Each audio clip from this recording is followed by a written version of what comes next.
Wow.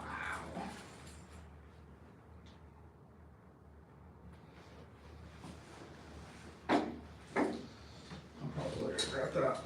It's cold in here.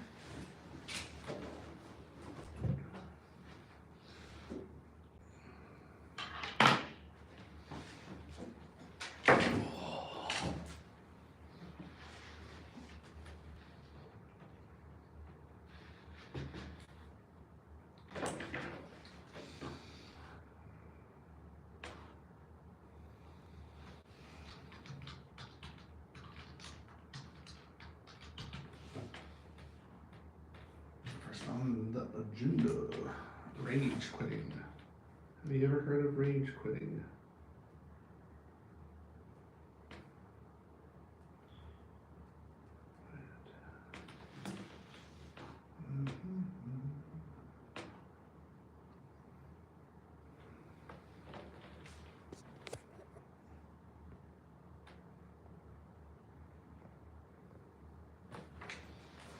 Whoa.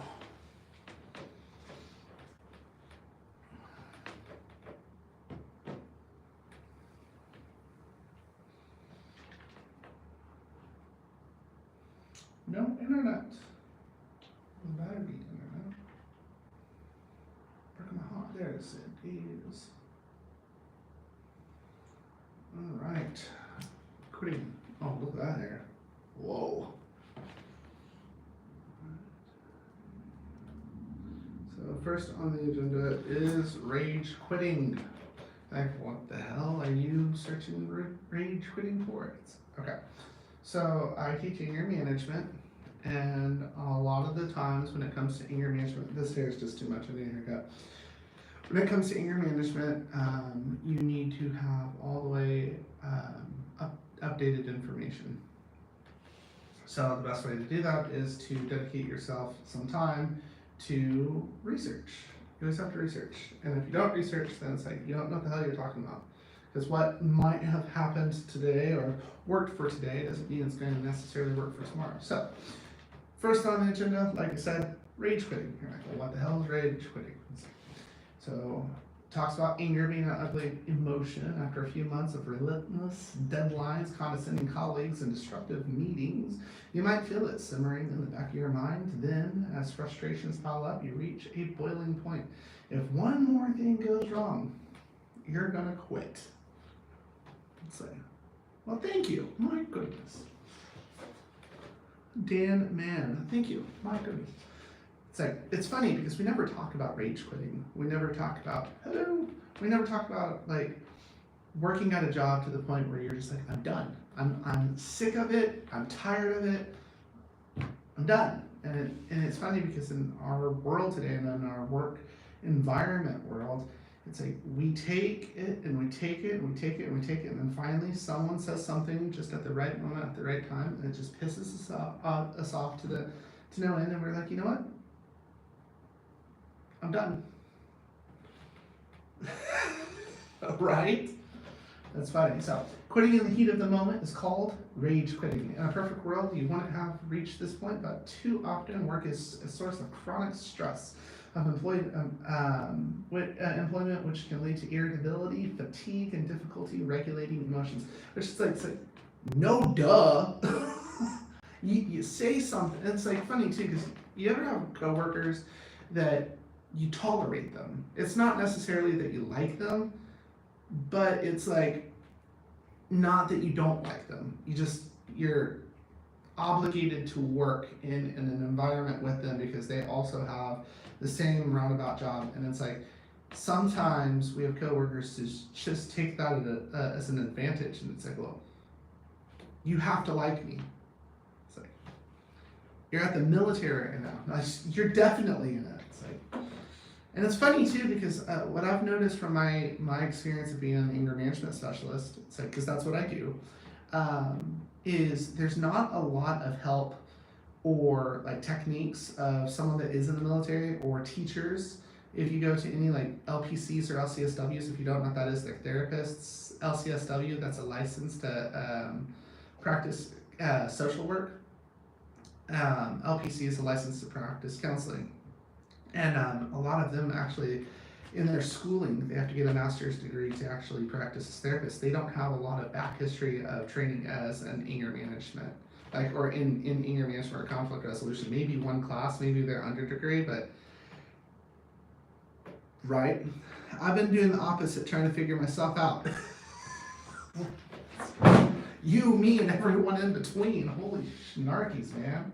It's like, seriously though. And it's funny too, because it's like whenever you say you're trying to find or trying to figure yourself out, it's like, now I know that was actually my problem. Counseling doesn't do much help because it's like they have outdated, and not always. Sometimes it does. There's some really good counselors that I know, but for the most part, it's like, I need you to talk real with me, okay?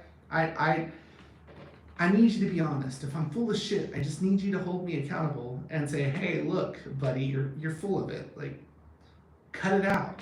But a lot of the times it's like, well, how do you feel, or why do you feel that way? And it's like, if I knew, I wouldn't pay you whatsoever. I'd have done it all myself. It's like, anger is the same exact way. It's like, if I knew how to stop being angry and stopped having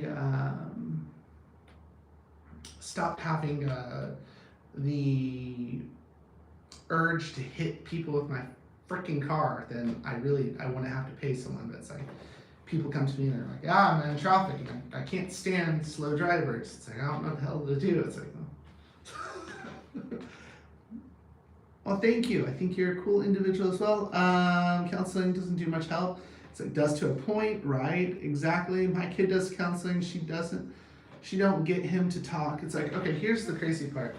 You ever tell yourself that you're gonna do something, and the more someone tells you you have to do X, Y, Z, then you're more likely not to do it.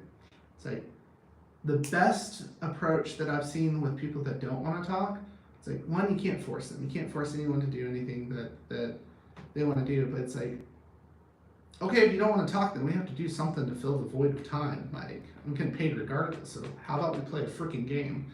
That's where a lot of the times in therapeutic processes, therapists have actually weaponized games, and they're like, oh, okay, well, if you make this move, then I'm gonna understand that you're coming from this part of being, and well, what did you draw there? Is that simplifying X, Y, Z? It's like, no, I just wanted to fucking play Monopoly, okay? Like, yeah, if you ask the right questions, then it's like, well, what's your motive? Like, think about it, okay? It's like, when you talk to someone, can you tell, like, why they're talking to you? I mean, we get this as when we were children. It's like, I want to know why.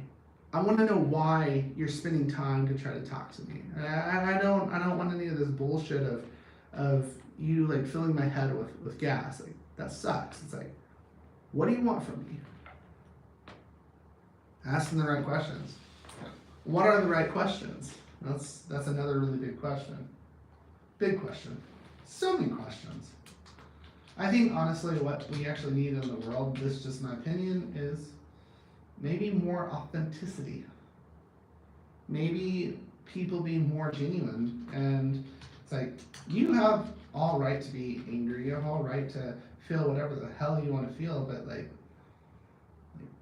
be prepared for how people might view that, but what other people think about you is none of your business. People will think whatever the hell they want to think about you, and there's nothing you can really do to change it. If you spend all your time trying to curate what other people think of you, then it's like, you're gonna have a miserable time. Like, but they never tell you that. Nobody ever tells you that. They just expect you to know, I guess. Just, it's something. If I ever were to have a say on it. Anyways, back to rage quitting. It's like, quitting in the heat of the moment, but spontaneously storming out of your life is never a good idea. Not only will it leave you unemployed, but it'll likely burn any bridges that you have with the company. Your bosses and colleagues will understand if someone needs to manage your workload. Was this article right now? It's like betterup.com.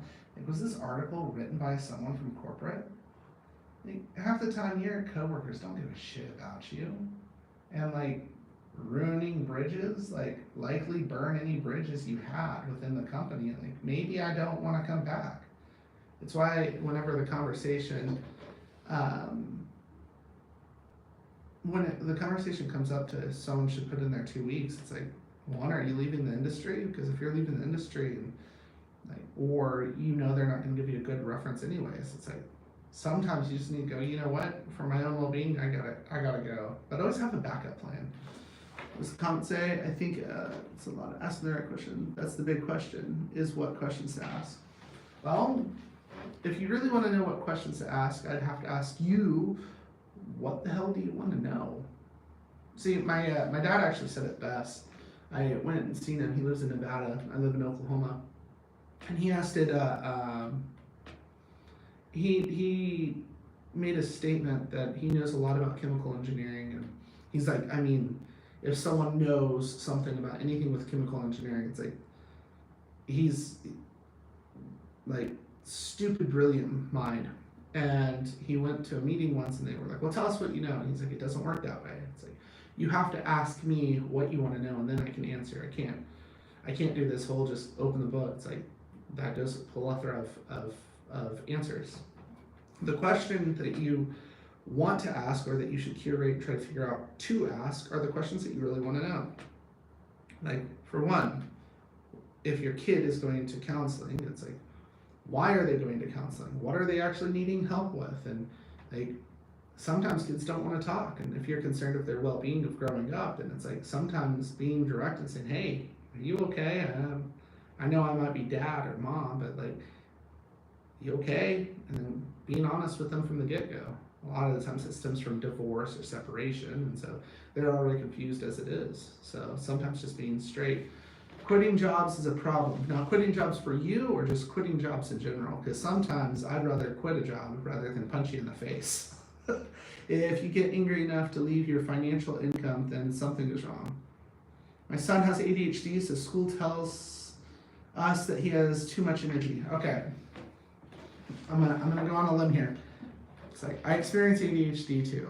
If it doesn't interest me, then don't fucking bother. Like, just from my own experience, it's like a lot of the times people with ADHD, it's like, it's not better or worse, it's not smarter or dumber, but it's your brain's working at a completely different level, and by the time you've already figured it out, or whatever the case may be, it's like everyone else is taking so long, and so there's like this lag. And you ever play a video game that every so often it lags, and you're like, come on, let's go. Okay, come on, let's go. Come on, let's go. Hurry up, motherfucker. It's like, come on. ADHD is very similar. It's like you have a lot of it. One has a lot of energy. It's like, well, I just need you to hurry up. It's like, I want to do the things I want to do. I no doubt about it. I bet he is brilliant. It's like, here's another thing: he experiences ADHD. The verbiage that we actually use is actually flawed as well. Nobody ever talks about the language, but language has a lot to do with a lot of our social and economical problems. A lot of the times we will use excuses like, I wish this XYZ would just communicate better. And in actuality, it's like, I don't quite prefer how you said XYZ, and I'm not understanding, or I feel that you're implying a certain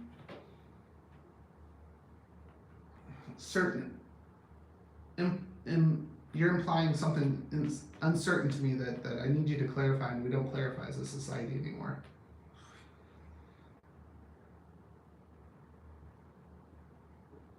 Shit, that's hard. Communicating as an adult is definitely not as easy as people try to make it sound. It's like you said you were in the military. What was it that you said that you were in the military, or is that someone else?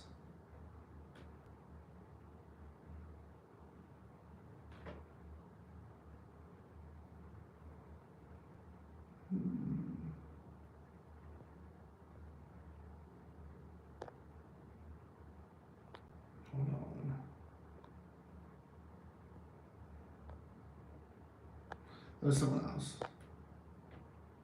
I'm rough around the edges, but I've been trying to explain myself to others, but rather open lines of communication. I wasn't. That was somebody else. I was just verifying because I was gonna ask what branch of the military, but rough around the edges. I've been trying to not explain myself to others, rather open lines of communication. That's fair. You don't have any obligation to ever explain yourself to jack shit. Ever. It's like nobody ever tells you that though. Like we feel like we are obligated to. Because when someone is angry, something in life made that happen. Or that we made it happen. Whenever we get angry, it's like we allowed something in our life to get us to that point. And it's my job to understand that I won't always understand. That's true. Man, rough around the edges, but you're a brilliant soul. I get where your kid gets it from.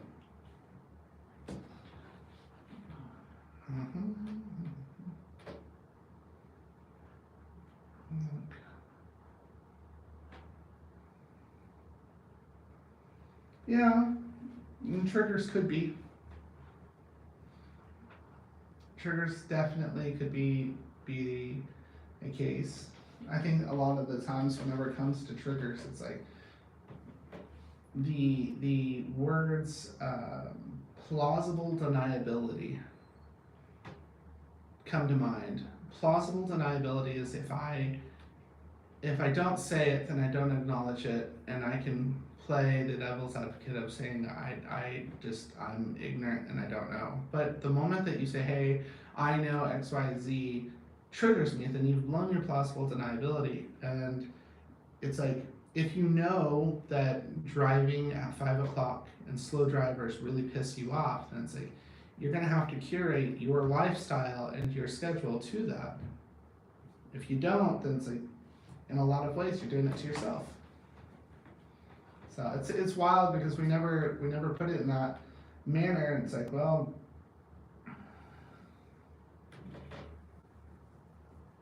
and there's a lot that goes into it. Anger and frustration and rage and aggression. It's like, it's a way of us trying to communicate. When I get mad, I'm trying to communicate. It's not the best way to communicate, but it's my way of saying I don't know how to regulate my emotions, and I don't know how to regulate myself to the point where I am going to resort to very barbaric and reptilian approaches of aggression, and I'm gonna, like, I don't want to punch you in the face, but I will. It's like, holy shit. Older you get, try not to judge anyone aggressively. If they've been abused, that's true. I look around and there's a lot of aggression in the world, which is actually why I chose to start my own business in anger management. This is, I have a business called Red Nose Wellness. Never serious, always sincere. If you search rednosewellness.com, you'll find my website. That's what I actually do. A lot of the times, a lot of my conversations are actually as such more curated, but I actually change up my approach to kind of fit the individual, because not one shoe fits all. So, no, you're right though. It's not, people don't know how to communicate. And I looked around, it's not that I necessarily wanted to be an anger management specialist, it was that I realized nobody else was doing it, and that I used to be a very, very aggressive, like pissed off motherfucker, and I found a way to like reel my proverbial demons into the point where I'm like, well shit, this works for me, and there's a lot of things that I learned that I didn't learn through traditional therapy, and I didn't learn through traditional help, that I had to learn on myself, and very much learned from street skills. It's like, and I'm very blessed for that. And so my mom always told me, be the change you'd like to see in the world. And if you see something, you say, well, I wish someone would do something about that. It's like, you're someone. The world needs more therapy. I might disagree with you. Maybe the world needs more patience and compassion. Kind of like what you were saying earlier. It's like, you don't know what someone's gone through. You don't know if they were abused. It's like, no, it doesn't make money, man. Come on, my goodness. Healing the mind would not make money. No. It's like pills. Here's a cool thing. You said with your son he has ADHD. Here's something that actually helps a lot of people. Is you ever get to the point where it's really hard to kind of get him going? Like once he starts going, then he's good. But like getting him to the point to actually get things in motion. Usually, if he's been sitting for a long period or that he's been sleeping, he just wakes up. It's like as soon as he wakes up, if he gets dressed, get his shoes on, his shoes. That will actually, in a lot of factors, actually start regulating the mind to actually start putting things into motion and to actually start being active. A lot of the times people think with ADHD, it's like, it's just go, because the hyperactivity, the attention deficit hyperactivity part of it. But what they don't tell you is the anxiety, the depression, the anger, the confusion that actually goes into it, especially if there's kids going through it. It's like, first, it's like, get his shoes on. Two, it's like, what does he want to do? A lot of the times as parents, we kind of have this curse that we got from our parents that was like, well, I'm doing this because this is how I know how to parent, because this is how my parents parented me, and I turned out all right. It's like, well, you turned out despite the fact of how you might have been parented. And a lot of the times when the kids have choices, it's like you have to have a fine line between rules, regulation, and options. And I don't think a lot of the times we actually put that into factor. And if they do, then they make it more liberally hogwash of saying, "No, never tell your kid no. There's science that backs that up." It's like, no, you need to tell your kid no. Like when it comes to a kid with ADHD, it's like, give some options. I'm gonna give you option A, option B. It's like option C is, we don't want to go to option C. It's just option A, option B. It's like, you want the blue cup or the red cup? That's what I'm giving you. Those are your options, okay? Let's not get to option C. Yeah,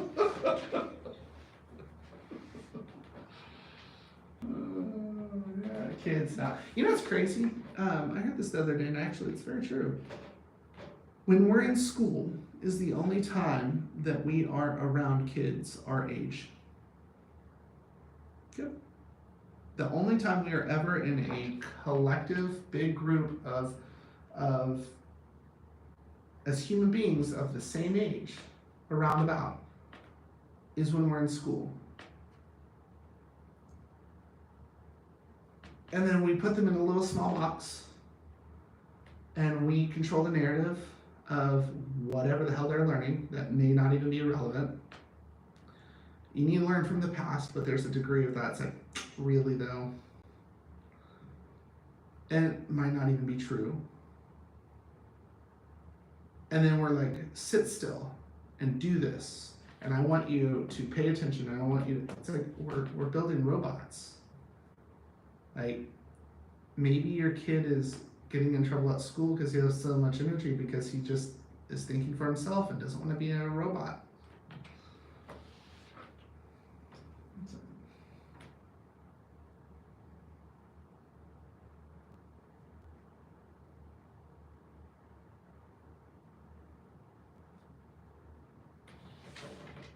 How to get a job or how to create a job.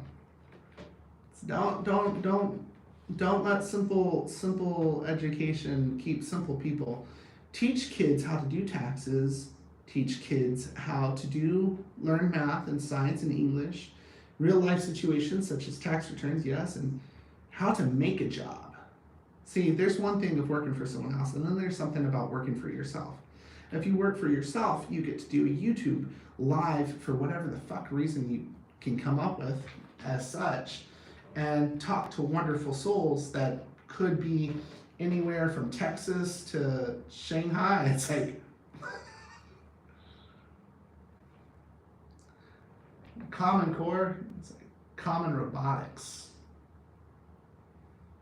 For example, creating a company. I came from my past history is I went from being in a very wealthy family, well off, to my mom and dad got a divorce. I stayed with my mom, and going from having to never worry about anything to living off of food stamps. And if my mom and grandma got into a fight, then my mom would say that we went camping, but really we were homeless living at the river off of bologna and cheese and PB&Js and hot dogs. If the food stamps came in, and if not that, then well, then it was just whatever we could scrounge up. But most of the time during the summer, it was we were living by some type of river out of the car. And my mom, instead of saying that we were homeless, said that we were camping, and that instead of making a bad thing, she changed my mindset to it. And it was funny because if you ever, and I tell people this, if you ever go from like never having to worry about anything to like living off of bologna and cheese sandwiches, if we even have for the bread, is a very blessing. It's the biggest blessing in the world. It's like, because at any moment, you, me, anyone here can lose everything. And it's like, it's wild. It really is wild.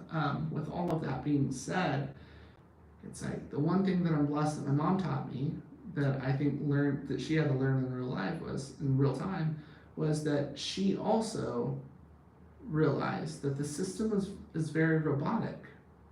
I want you to learn the things I want you to learn, the basics, and I want you to find a job that helps our common society's goal, and I want you to shut up and be happy while doing it, and we're going to pay you the bare minimum to where you can't think outside the box and do something for yourself.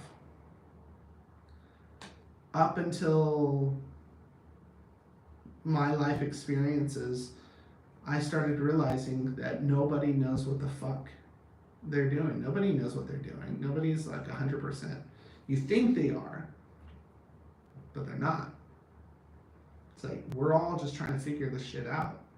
Like for me, I teach anger management, and people come in here and they're like, you're gonna tell me something that I already know. It's like, no, you're gonna try to teach me. It's like, no, I'm gonna help you learn, but I'm not learning with you, because not one shoe fits everyone. I don't have all the answers. That'd be very ignorant, and it would be very egregious for me to ever tell you that I had all the answers. But you know what I do have? I have a fucking yellow notepad, and I have a fucking computer, and I have a decently private place to where we can figure this shit out together. And I don't want to see your ass past 4 sessions. It's like 3 sessions. I have a whiteboard, I have a notepad, I have the internet. You tell me what's going on, and we're going to try to figure this shit out. I'm going to tell you what's helped me. I'm going to tell you what science says, and like hash it out. You want to tell me I'm a fucking retard? It's like, go ahead. Tell me I'm retarded. I don't care. You know how many people tell me that? Often. You know how many times they come back and they're like, okay, look. You know, and I'm like, I know, you're good. Don't take it personal. You're good. Now get on down the road. Don't come back unless you need help. Like, and that's what I do. Oh man, right? Wild. Life is what you make it. It's funny. Quitting jobs being a problem. Here's a crazy part. There's a study that suggests this that significant stress and a lot of the things that is hostility, depression, and actually increases the risk for stroke. It increases the risk of dementia. If you live with your stress and you live with your tension, it's like you're deregulating yourself. Don't do that.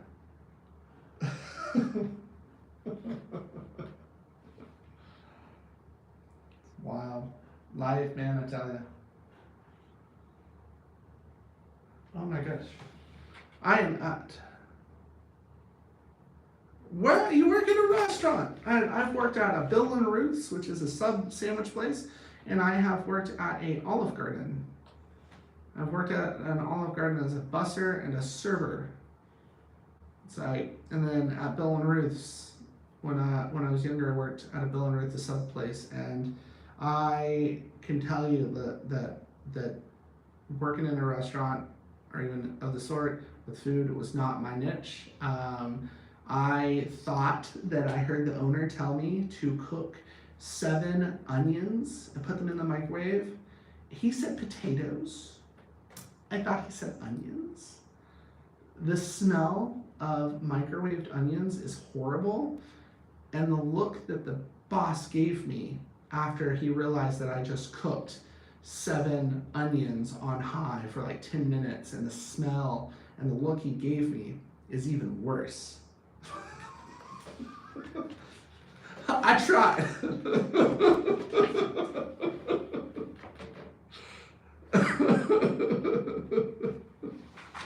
Oh, they do treat you. I think food in general, like the food industry. You're a chef.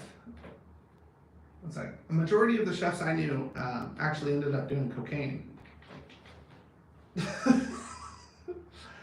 A lot of the chefs did cocaine and had sex with all the servers. It's like a whole swinging party. It was wild. It's like, whoa. Can you imagine someone just tuning into this now going, what? Cocaine and strippers? Ah, that's fair.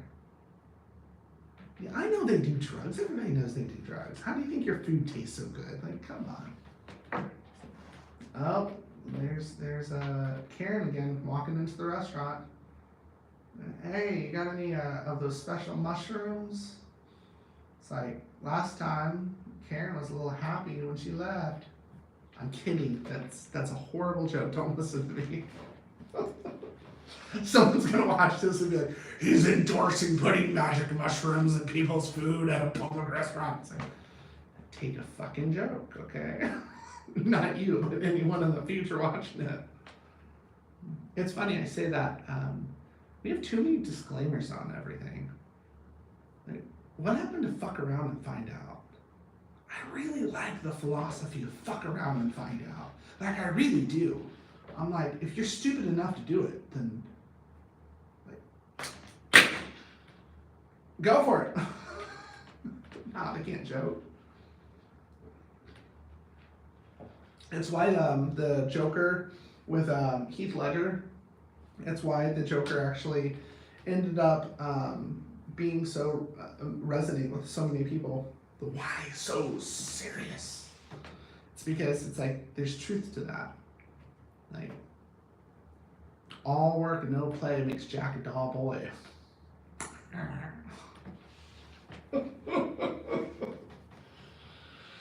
Then there's the holidays, and we feel obligated to buy people shit that half the time and half the year they don't even appreciate us in the first place, and then we spend our hard-earned money buying them things. So, as a white male, 90% of the jokes I say someone could twist into hate. It's funny because it's like, that's true, but 90% of the jokes that anyone makes, anyone could turn in and twist into hate, which is so barbaric. If I tell you to go fuck yourself, get the fuck away from me. I don't like it when you cuss. Okay, don't fucking come around me. Like, fuck off, you twat. Like, what the fuck? Like, shut up. Like, leave me alone. It's like, the only difference is if you choose to go towards someone and antagonize them deliberately with malicious intent to piss them off. Now that is wrong. I don't condone that. But if I'm saying something, it's like, whoever, if someone watched my YouTube video and they got offended, it's like, I didn't tell you to fucking watch. It's public. It's like, go on YouTube. You could swipe anytime. You could go to another video. You chose to watch it. Okay, well, you fucked around and now you get to find out. I'm not apologizing for that. What about your public image? It's like, look, there's a lot of shit out there on me that I highly doubt that this would be the one thing that would really just ruin me for the rest of my life. It's like, you have an attention span of a goldfish. Wait 3 weeks and people will forget about you. You're not that important.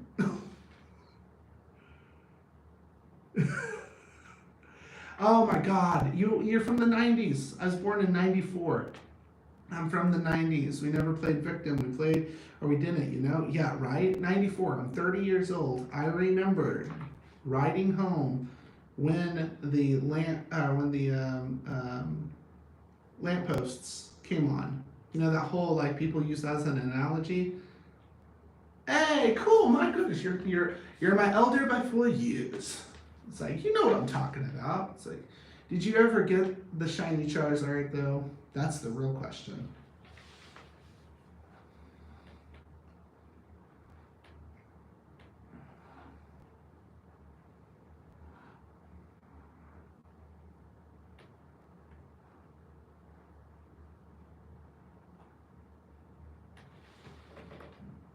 Me too. Do you still have it?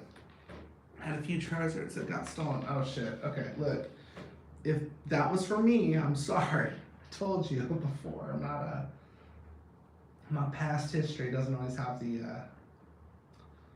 best background.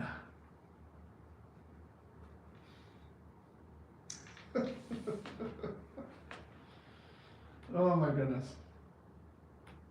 Well, I have a minute.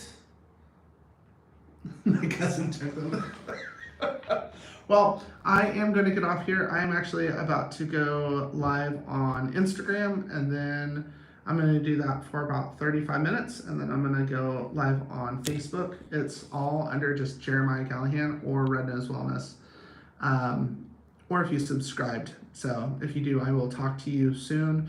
If you go to the Red Nose Wellness, the work phone number is always there. So I will talk to you. You subbed. Nice meeting you. My goodness. I will talk to you when the wind blows. By the way, I'm not always in this fashion. Every Tuesday I have a terrific Tuesday that really I'm still trying to figure out the whole like in betweens of what the hell it is. It's just 8 to 9. So I will talk to you when the wind blows. All right. Bye.